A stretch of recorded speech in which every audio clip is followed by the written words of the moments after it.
Hello students. Welcome you all again for the next lecture electrostatic। पहले भी मैंने बताया कि ये टोटल हम 4 पार्ट में देख रहे हैं और ये हम आज थर्ड पार्ट देखेंगे इलेक्ट्रोस्टैटिक के अंदर। और एक चीज़ और मेरे पास काफ़ी बच्चों ने मैसेज किया, मेल भी किया कि सर थोड़ा सा इसका डिस्कशन अगर आप 1 to 1 कर दो। 1 to 1 का means by using my own hand writing, तो और उससे थोड़ा सा फ़ायदा हो जाएगा। तो yes, after completing a target, that is हमारा जो फर्स्ट टारगेट है वो है इलेक्ट्रोस्टैटिक और करंट इलेक्ट्रिसिटी। फिर हम इस पे न्यूमेरिकल्स डिस्कस करेंगे और वो जो न्यूमेरिकल हम डिस्कस करेंगे वो फिर 1 to 1 डिस्कस करेंगे, that is by using my own hand writing. ठीक है, और उसमें हम ज़्यादातर प्रीवियस ईयर क्वेश्चन पेपर को लेके चलेंगे। एनीवेज अभी के लिए आप एक काम कर सकते हो, आप अगर ध्यान दो तो चैनल एक है IIT जी का, इसी के अंदर एक प्लेलिस्ट बना हुआ है IIT जी का और एक नीट का। तो उसमें 2016 का जो पेपर आया था उसका मैंने डिस्कशन कर रखा है, तो उससे एक आइडिया लग जाएगा कि कैसा न्यूमेरिकल हमारा कंपटीशन में बनता है। ठीक है, और बोर्ड के लिए भी मैंने एक आपने देखा होगा वीडियो लेक्चर डाला है कि how to score full marks in physics paper, तो वो भी आप बहुत अच्छे से देखो। और जल्दी ही वेबसाइट भी आपका अवेलेबल हो जाएगा www.conceptualphysicsindia.com। वहाँ पे आप सारे ये जो जितने पॉइंट्स हैं या जितने नोट्स हैं या जितने MCQs हम यूज़ कर रहे हैं वो सारा आप डाउनलोड कर सकते हो। अभी के लिए आप गूगल प्ले स्टोर पे अगर आप एंड्रॉयड यूज़र हो या iTunes पर अगर आप एप्पल यूज़र हो, आप ऐप डाउनलोड कर सकते हो कॉन्सेप्चुअल फिज़िक्स, वहाँ पे आपको ये सारी चीज़ें मिल जाएंगी। ठीक है, तो स्टार्ट करते हैं। आज का जो टारगेट है वो है first line integral of electric field. उससे पहले मैं बता दूं कि ये जो पार्ट है थर्ड पार्ट, इसमें हम जा रहे हैं ओवरऑल देखने पोटेंशियल की और गॉस थ्योरम की। मैं बार बार रिपीट कर रहा हूँ कि इलेक्ट्रोस्टैट में मेनली हम 3 चीज़ से डील करेंगे, फोर्स, फील्ड और पोटेंशियल। फोर्स फील्ड हमने पहले देख रखा है, पोटेंशियल आज हम देखेंगे, गॉस थ्योरम भी आज देखेंगे और एक हम डिवाइस डिस्कस करेंगे जिसे हम कैपेसिटर कहते हैं। ठीक है, तो आज का टारगेट है line integral of electric field, electric potential and potential difference, electric potential due to single point charge, फिर ग्रुप ऑफ चार्जेस, फिर इलेक्ट्रिक डाइपोल की वजह से पोटेंशियल, और फिर उसके बाद इक्वी पोटेंशियल। बहुत इंपॉर्टेंट टॉपिक है ये, इक्वी पोटेंशियल सरफेस क्या होता है, उसकी प्रॉपर्टीज़ क्या क्या है, और पोटेंशियल एनर्जी क्या है, एरिया वेक्टर, सॉलिड एंगल क्या है, इलेक्ट्रिक फ्लक्स क्या है, गॉस थ्योरम और उसका प्रूफ क्या है।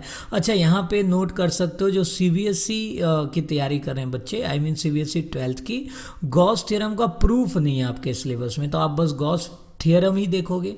नेक्स्ट कूलम्स लॉ का डेरिवेशन आता है गॉस थ्योरम से। अच्छा, अगर आप कंपटीशन की तैयारी करो तो यहाँ से एक फार्मूला निकल के आएगा जिसका आप यूज़ कर सकते हो न्यूमेरिकल में। और एप्लीकेशन ऑफ गॉस थ्योरम जो कि बहुत बहुत बहुत इम्पॉर्टेंट है बोर्ड के बच्चों के लिए। एक आपका due to infinite charge rod की बात करेंगे और दूसरा हम प्लेन शीट की बात करेंगे और थर्ड जो हम बात करेंगे वो बात करेंगे स्फेरिकल शेल की। एक चीज़ नोट कर सकते हो, जो यहाँ प्लेन शीट ऑफ चार्ज की हम बात करेंगे दैट इज़ पैरेलल प्लेट में, आगे हम कैपेसिटर में उसको और डिटेल में भी देखेंगे, यानी यहाँ से उठ के कैपेसिटर में ये कॉन्सेप्ट यूज़ होगा। तो थोड़ा सा आज बड़ा टॉपिक है क्योंकि कोर टॉपिक्स हैं ये इलेक्ट्रोस्टैट के और थोड़ा सा टेक्निकल टॉपिक है, इसीलिए थोड़ा आज हम ज़्यादा बड़ा वीडियो बनाएंगे इसका। तो हम स्टार्ट करते हैं। पहला जो हमारा टॉपिक है वो है line integral of electric field. Line integral, अच्छा एक चीज़ आप यहाँ पर पॉज करके नोट कर सकते हो, पोटेंशियल निकालने के 2 तरीके हैं। एक तो है वर्क वाला तरीका, that is work energy theorem क्या कहता है कि वर्क पोटेंशियल एनर्जी होगा और पोटेंशियल का फॉर्मूला होता है potential energy per unit test charge. ठीक है, तो एक कॉन्सेप्ट है वर्क वाला और एक कॉन्सेप्ट है फील्ड वाला। ठीक है, वहाँ से हम एक फील्ड और पोटेंशियल ग्रेडियंट से रिलेशन निकालेंगे और वहाँ से डेरिवेशन करेंगे। ठीक है, तो ये चीज़ आपको क्लियर रखना है कि पोटेंशियल में हम दो तरीके से डेरिवेशन कर सकते हैं। तो यहाँ पर जो अभी स्लाइड देख रहे हैं ब्रैकेट में देखो लिखा हुआ वर्क वाला, तो यहाँ पर हम कौन सा कॉन्सेप्ट लेके चल रहे हैं, वर्क वाला। ठीक है, अच्छा एक चीज़ और मैं यहाँ पर नोट कराना चाहूँगा, कुछ बच्चे टोटली इंग्लिश, अभी मैं मिक्स्ड लैंग्वेज यूज़ कर रहा हूँ, तो नेक्स्ट जो हम थियरी पार्ट लेंगे वो टोटली इंग्लिश टू इंग्लिश लेंगे। ठीक है, अभी मैं मिक्स्ड लैंग्वेज यूज़ कर रहा हूँ क्योंकि ज़्यादातर बच्चे को ईजी होता है mixed language, that is Hindi plus English में एक्सप्लेन करने का। ठीक है, तो यहाँ पर देखो लाइन इंटीग्रल में अगर आप ध्यान से देखो तो आपके पास देखो यहाँ पर क्या लिखा हुआ है, नेगेटिव लाइन इंटीग्रल। नेगेटिव ये अभी मैं डिस्कस करता हूँ क्या होता है नेगेटिव। ठीक है, तो नेगेटिव में अभी यहाँ से हटा रहा हूँ। Line integral of electric field represents, क्या रिप्रेजेंट कर रहा है, तो कितना वर्क डन हमें करना होगा एक पॉइंट चार्ज को, यहाँ पॉइंट को हम टेस्ट भी बोल सकते हैं, याद रखना। एक पॉइंट चार्ज को किसी भी इलेक्ट्रिक फील्ड के अंदर अगर हमें one point two another point ले जाना है और जितना वर्क डन करना होगा वही हमारा एनर्जी बनेगा। कौन सा एनर्जी, पोटेंशियल एनर्जी। और अगर हम पोटेंशियल की बात करें तो कितना पोटेंशियल एनर्जी डेवलप हुआ in moving a charge from one point two another inside electric field. याद रखना इनसाइड, यानी कि अगर बाहर की बात करें जहाँ फील्ड नहीं है वहाँ पर वर्क डन जीरो हो जाएगा। इनसाइड इलेक्ट्रिक फील्ड एक पॉइंट टू दूसरे पॉइंट जितना ले जाने में वर्क डन करना पड़ा वो पोटेंशियल एनर्जी है, और potential energy per unit charge ही हमारा क्या होता है, पोटेंशियल होता है। ठीक है, तो यहाँ पे आप देखो, यहाँ पे फिगर हमने लिया है एक एक्स वाई जेड एक्सेस में, we have 2 point A and B, और मेरे पास एक पोजीशन वेक्टर ए का आर ए है और पोजीशन वेक्टर, पोजीशन बोले तो वेक्टर की हम बात कर रहे हैं, और R is the resultant position. ठीक है, या नेट पोजीशन। तो यहाँ पर अगर हम बात करें तो आप सीधे यहाँ पर आ जाओ, क्योंकि ये सारी चीज़ें हम बात कर चुके हैं ऑलरेडी कि पॉजिटिव रहेगा तो किधर होता है, रेडियली आउटवर्ड, नेगेटिव होता है तो किधर होता है। तो ये सारा आप पॉज करके नोट कर सकते हो। जो हम डिस्कस करेंगे वो ये वाली पॉइंट डिस्कस करेंगे। देखिए वर्क डन, अगर हम बहुत छोटा डिस्टेंस लें तो हमारा वर्क डन भी छोटा हो जाएगा, और D W will be equal to F dot X, यानी D W will be equal to F dot D X वाला एक कॉन्सेप्ट है। एक हम ई डॉट डी एल से भी निकाल सकते हैं, जिसे हम पोटेंशियल ग्रेडियंट वाला फॉर्मेट कहते हैं। ठीक है, तो यहाँ से आप देखो, अगर आप ई की वैल्यू रख दो और उसके बाद डी एल को इंटीग्रेट करोगे तो आप बी पॉइंट का मतलब आर बी हो गया। तो इंटीग्रेशन में थोड़ा स्किप कर रहा हूँ, यहाँ आप देख सकते हो। एनीवेज हम जो लास्ट में डिस्कस करेंगे by the help of pen and paper, तो वहाँ पे मैं लिमिट को ट्राई करूँगा इन्फिनिटी से भी लाने का और ए से बी दोनों केस लेके आऊँगा। यहाँ पर सिंस हम इसके अकॉर्डिंग चल रहे हैं गिवन कॉन्सेप्ट के, तो यहाँ पर आप देखो बी का मतलब आर बी और ए का मतलब आर ए, तो 1/RB माइनस 1/RA हो जाएगा। ठीक है, अच्छा ये याद रखना, ये अभी भी पोटेंशियल नहीं है, दिस इज वर्क डन, और वर्क डन क्या होता है, पोटेंशियल एनर्जी।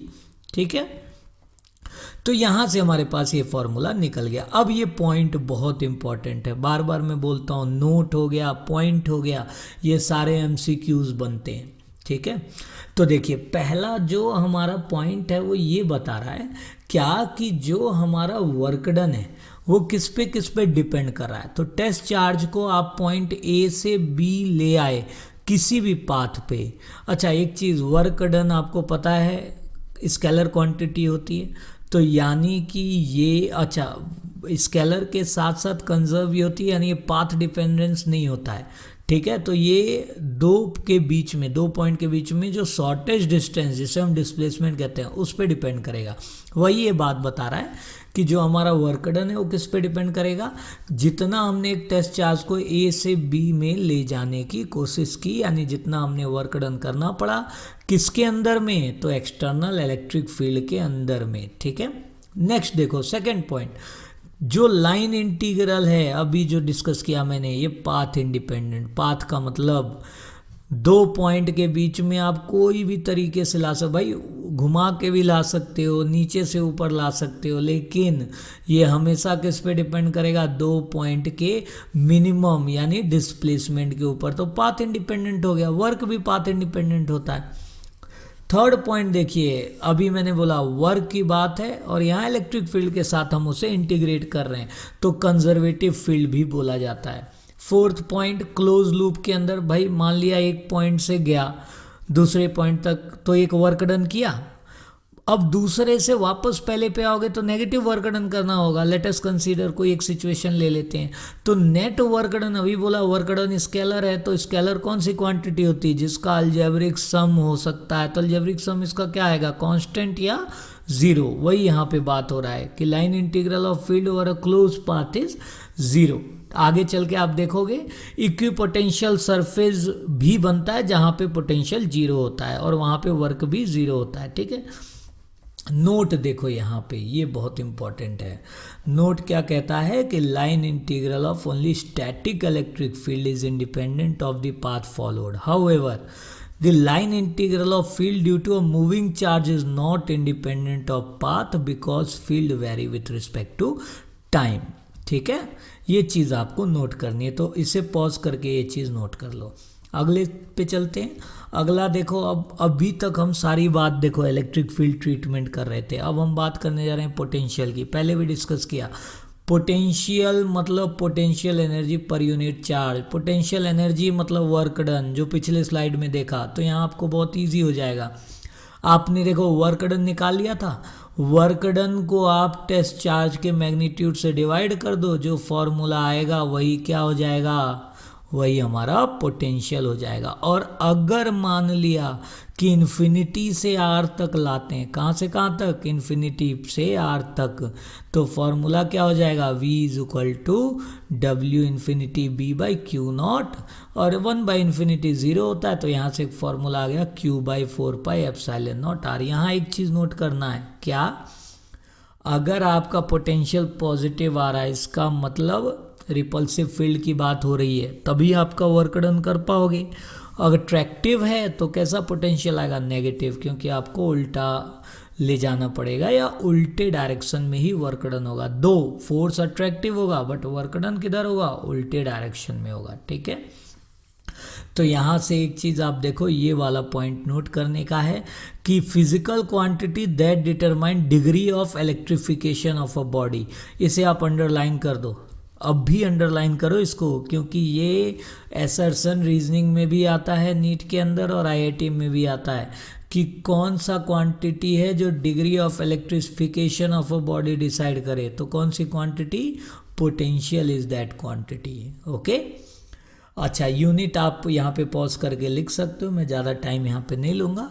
और नेक्स्ट आप यहाँ पे ये देखो, ये वाले जो लास्ट लाइन है जो इलेक्ट्रिक पोटेंशियल को डिफाइन कर रहा है, अभी हमने बार बार डिस्कस किया, जो वर्क डन हमें करना पड़ता है पर यूनिट चार्ज, पॉइंट चार्ज, उसी और वो जो वर्क डन कब करना पड़ेगा, जब एक इलेक्ट्रिक फील्ड के अंदर में आप मूव करोगे किसी बॉडी को, ठीक है, तो वही पोटेंशियल हो जाएगा।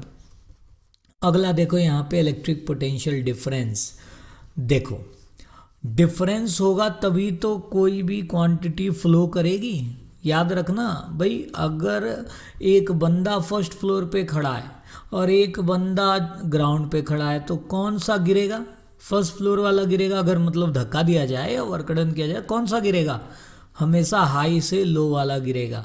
अगर एक बंदा फर्स्ट फ्लोर पे है, ठीक है, और दूसरा बंदा भी फर्स्ट फ्लोर पे है और फर्स्ट फ्लोर इतना बड़ा है कि बंदा गिर नहीं पाएगा, तो वर्क डन होगा, नहीं होगा। तो वो सारा एक ही पोटेंशियल पे होंगे फर्स्ट फ्लोर वाले, तो वो सारे इक्वी पोटेंशियल वाले होते हैं। एनीवेज यहाँ पे पाथ डिफरेंस देखो, अगर हम वर्क डन को इंटीग्रेट करें सेम प्रोसेस से, तो यहाँ पर हम डेल वी मीन्स पोटेंशियल को हम क्या लिख सकते हैं, work done by Q not, और डेल वी को हम लिख सकते हैं वी वी माइनस वी ए।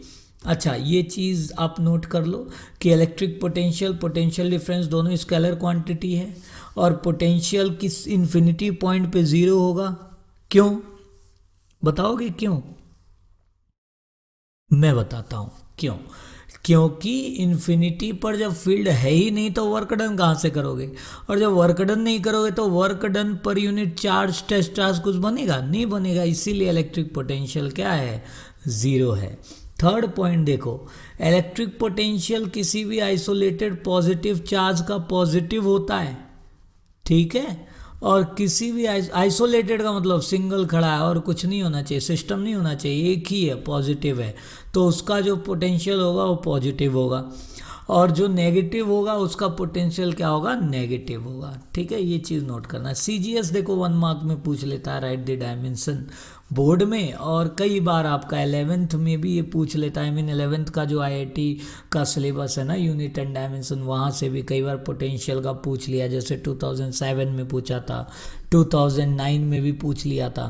तो ये सीधा सीधा 3 मार्क्स देता है। सीजीएस हो गया, एमकेएस हो गया, ठीक है। तो ये सारी चीज़ें आपको याद होनी हो। चार्ज का भी देखो आपने वैल्यू देखा, के की भी वैल्यू होती है अलग अलग, एमकेएस में भी होती है, सीजीएस में 1 लेके चलते हैं हम, ठीक है। यहाँ पे भी सीजीएस की वैल्यू आप नोट कर सकते हो। इस सीजीएस यूनिट को स्टैट वोल्ट बोलते हैं, और 1 स्टैट वोल्ट 1 अर्ज। अर्ज बोले तो देखो, एमकेएस में वर्क को क्या बोलते हैं, जूल, सीजीएस में क्या बोलते हैं, अर्ज। फोर्स को एमकेएस में क्या बोलते हैं, न्यूटन, और सीजीएस में डाइन, ठीक है। तो यहाँ पर हम वर्क डन बाई कूलम की बात करें, सीजीएस में स्टैट कूलम हो जाता है चार्ज और यूनिट, और जो वर्क डन हो जाता है सीजीएस में अर्ज हो जाता है। तो हम एक स्टैट वोल्ट को सीजीएस में डिफाइन कर सकते हैं 1 erg by statcoulomb. Next देखो, electric potential due to a single point charge, ये डेरिवेशन पार्ट है। यहाँ पर आप देखो डेरिवेशन अब बहुत इजी है, क्योंकि इससे पहले भी आपने ये सारी चीज़ें कर ली है। एनीवेज जो हमें यहाँ पे कंसिडरेशन करना वो है कि हम एक पॉजिटिव चार्ज ले रहे हैं क्यू, एक टेस्ट चार्ज ले रहे हैं, और उसे हम इन्फिनिटी, देखो कहाँ से कहाँ तक, आर से किधर, इन्फिनिटी, ठीक है। यानी हम ला कहाँ से कहाँ रहे हैं, हम ला रहे हैं इन्फिनिटी से आर तक। नोट करना, कहाँ से कहाँ तक, इन्फिनिटी से आर तक। तो वर्क डन होता है फोर्स इनटू डिस्टेंस, तो छोटा डिस्टेंस होगा, ये देखो ये एक्स है, एक्स की लिमिट क्या होगी, इन्फिनिटी से आर ही तक, ठीक है।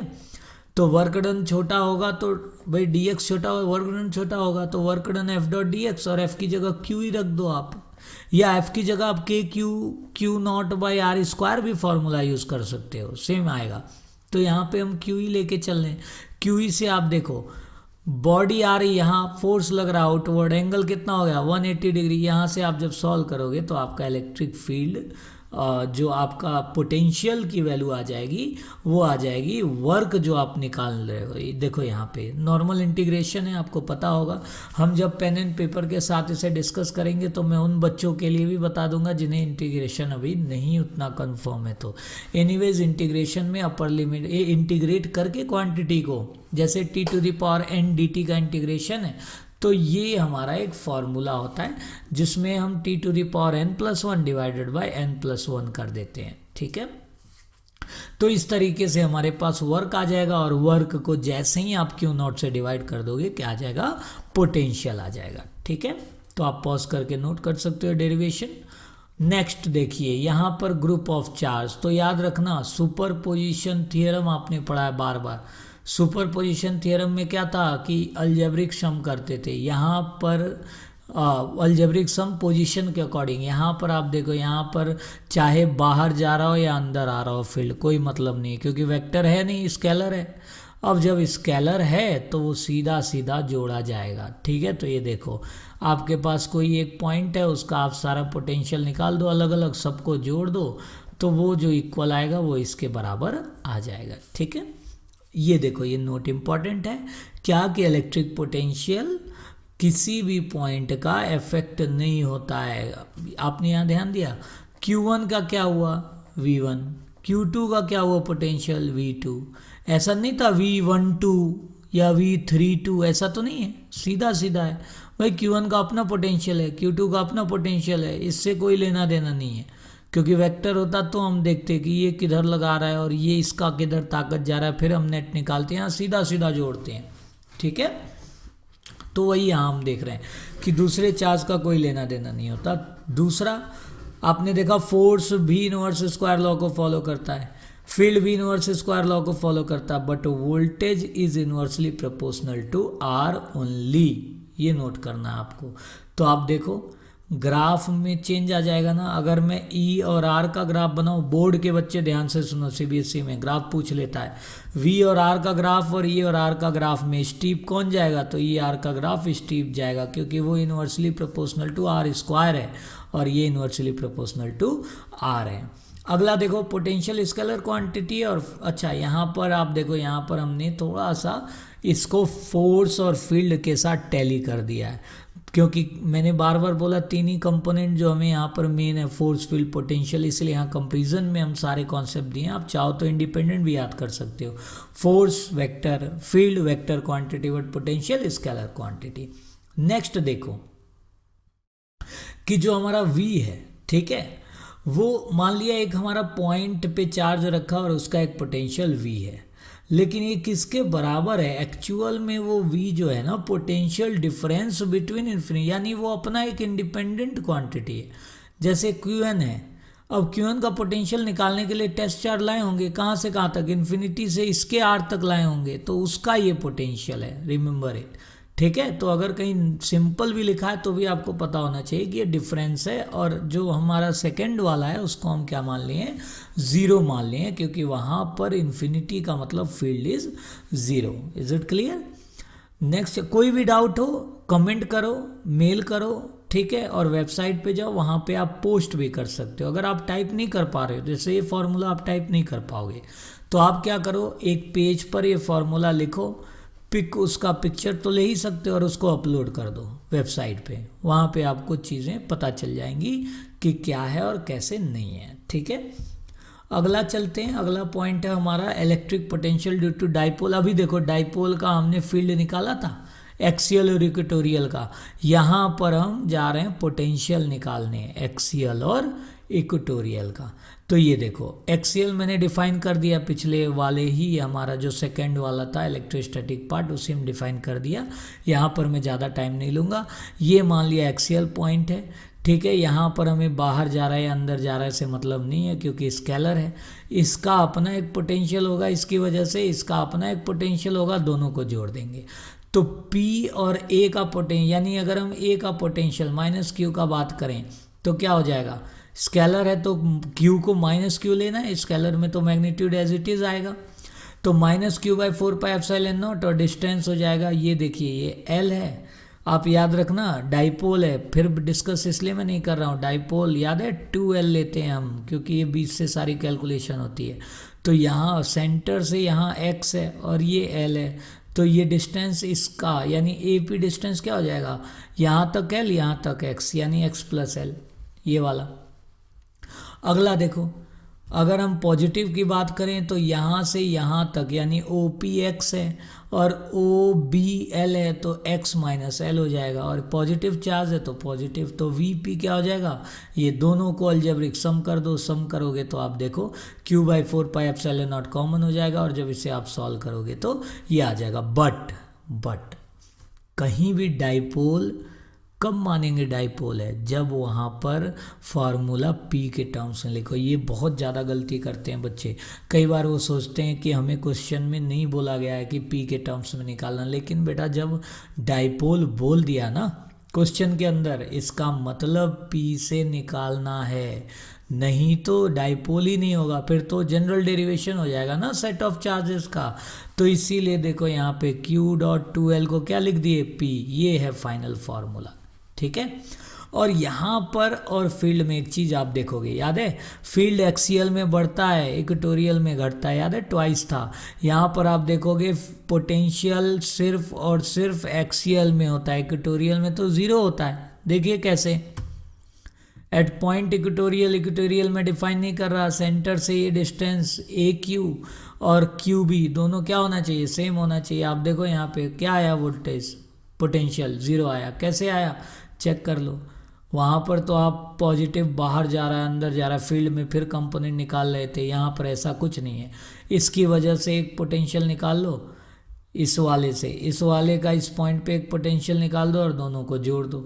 दोनों को जोड़ोगे तो आप देखो ये अभी बोला इक्वेटोरियल कब होगा, जब ए क्यू क्यू बी के बराबर होगा, डिस्टेंस बराबर, चार्ज 1 + 1 माइनस है, जोड़ोगे ऐड करोगे तो क्या हो जाएगा, 0 आ जाएगा। ठीक है, तो क्या पता चला, पोटेंशियल सिर्फ और सिर्फ एक्सियल पे ही होता है, इक्वेटोरियल पे 0 होता है। ठीक है, ये बहुत इंपॉर्टेंट टॉपिक है। अभी पीछे भी हमने हिंट दिया था। इक्विपोटेंशियल क्या होता है, याद है वो फर्स्ट फ्लोर वाला एग्जांपल। भाई अगर मैं फर्स्ट फ्लोर पे खड़ा हूँ और मेरा दोस्त पिंटू मान लो कोई है, वो भी फर्स्ट फ्लोर पे खड़ा है, तो हम दोनों का पोटेंशियल कितना होगा, mgh, सेम होगा ना, पोटेंशियल एनर्जी सेम होगी, पोटेंशियल भी सेम होगा। वही यहाँ पर है, अगर आपका टोटल सरफेस ही यानी कि एक पॉइंट से दूसरे पॉइंट ले जाने में कोई वर्क डन नहीं करना पड़ रहा है, तो वो क्या कहलाएगा, इक्विपोटेंशियल सरफेस। तो ये देखो, ये कुछ फिगर्स हैं, बोर्ड के बच्चे इसे नोट कर लेंगे क्योंकि ये सीधा 3 मार्क्स में आता है। इक्विपोटेंशियल डिफाइन करो और ड्रॉ करो। एक आ जाता है प्लेन सरफेस का और एक आ जाता है आइसोलेटेड चार्ज का या स्फेरिकल सरफेस का। तो देख लो, ये प्लेन हो गया और ये स्फेरिकल हो गया। ठीक है, नेक्स्ट प्रॉपर्टीज। तो प्रॉपर्टीज में पहला देखो, अभी बताया पोटेंशियल, इक्विपोटेंशियल कब कहलाएगा, सीधा याद रखो, बार बार ध्यान दो इस बात पे। इक्विपोटेंशियल मतलब वर्क डन 0, पोटेंशियल का लेना देना ही वर्क से है भाई। अगर पोटेंशियल 0, इक्विपोटेंशियल कब होगा, यानी कि एक से दूसरी जगह दोनों का पोटेंशियल 1 है, अब दोनों का डिफरेंस निकालोगे तो क्या आ जाएगा, 0। अब जब डिफरेंस ही 0 है तो एनर्जी भी क्या हो जाएगी, 0। एनर्जी 0 होगी तो वर्क डन भी 0 हो जाएगा। वही कह रहा है कि पोटेंशियल में अगर आप एक पॉइंट से दूसरी पॉइंट किसी बॉडी को ले जा रहे हो तो वर्क डन आपको नहीं करना होगा। ठीक है, नेक्स्ट देखिए, जो इलेक्ट्रिक फील्ड है वो हमेशा परपेंडिकुलर होता है किसके, डीएल एलिमेंट के इक्विपोटेंशियल सरफेस पे। देखो यहाँ पीछे बैक लो, ये फील्ड दिख रहा है, ये इक्विपोटेंशियल हो गया ना, ये वाला प्लेट, ये वाला प्लेट इक्विपोटेंशियल, ये वाला प्लेट, ये देखो फील्ड कैसा है, परपेंडिकुलर है, नॉर्मल है। यहाँ देखो ये सारा, ये देख रहे हो ये सर्किल, यहाँ से यहाँ तक चार्ज घुमाओगे अगर इस सर्किल के अंदर तो कोई वर्क डन होगा नहीं, क्योंकि आर तो सेम है ना, पार्ट डिपेंडेंट तो है ही नहीं, तो इक्विपोटेंशियल। और इसका भी जो फील्ड है वो देखो परपेंडिकुलर है, देखा। तो वही ये पॉइंट है कि जो हमारा इलेक्ट्रिक फील्ड है हमेशा परपेंडिकुलर होगा। इसको आप मैथमेटिकली भी प्रूव कर सकते हो, तो इसकी बहुत ज़्यादा ज़रूरत नहीं होती है। लेकिन हाँ, अगर आपका मल्टीपल चॉइस में पूछ लिया what is the mathematical condition of equipotential, तो आपको ये बोलना है कि थीटा क्या हो जाए, 90 डिग्री हो जाए। ठीक है, बशर्ते ई 0 ना हो और डीएल 0 ना हो। अगले देखो, थर्ड, इक्विपोटेंशियल सरफेस जो होता है हमारा वो इंडिकेट करता है क्या क्या, स्ट्रॉन्ग या वीक इलेक्ट्रिक फील्ड। अच्छा, एक चीज़ आप यहाँ नोट कर सकते हो कि जो पोटेंशियल और फील्ड का एक बड़ा अच्छा रिलेशन है, वो ये है कि अगर कहीं आपको दिख रहा है पोटेंशियल कांस्टेंट है, ठीक है, तो फील्ड वहाँ 0 होगा। कैसे, तो देखिए, E होता है dV/dl, जिसे पोटेंशियल ग्रेडियंट कहते हैं। अगर पोटेंशियल आपका कांस्टेंट है तो कांस्टेंट का डिफरेंशिएशन क्या होता है, 0 होता है, नोट कर लेना। ठीक है, वही इस पॉइंट पे बात कर रहा है। अगर कहीं पोटेंशियल कांस्टेंट है तो फील्ड 0 हो जाएगा, और पोटेंशियल वेरिएबल है तो फील्ड की एक वैल्यू आएगी। ठीक है, अगला देखो, दो इक्विपोटेंशियल सरफेस एक दूसरे को इंटरसेक्ट नहीं कर सकता है, क्या रीज़न है, आप सोचो, पॉज करो और सोचो। आपके पास फिगर था, ये वाला फिगर थोड़ा ध्यान दो, ये आपका एक इक्विपोटेंशियल, ये देखो दोनों क्रॉस तो नहीं किया ना, यहाँ देखो सर्किल में, ये देखो ये छोटा वाला सर्किल एक इक्विपोटेंशियल, अगला एक, अगला एक, अगला, ये दोनों एक दूसरे को क्रॉस तो नहीं कर रहे हैं ना। क्यों नहीं कर रहे हैं, इसका रीज़न आप सोचो। तो इसका रीज़न क्या है, तो इसका रीज़न आप फील्ड लाइन से ही बात कर सकते हो। याद है, पूरा पोटेंशियल डिपेंडेंट है फील्ड पे। अब जब फील्ड ही इंटरसेक्ट नहीं कर सकती है तो पोटेंशियल इंटरसेक्ट कैसे कर सकता है, नॉट पॉसिबल।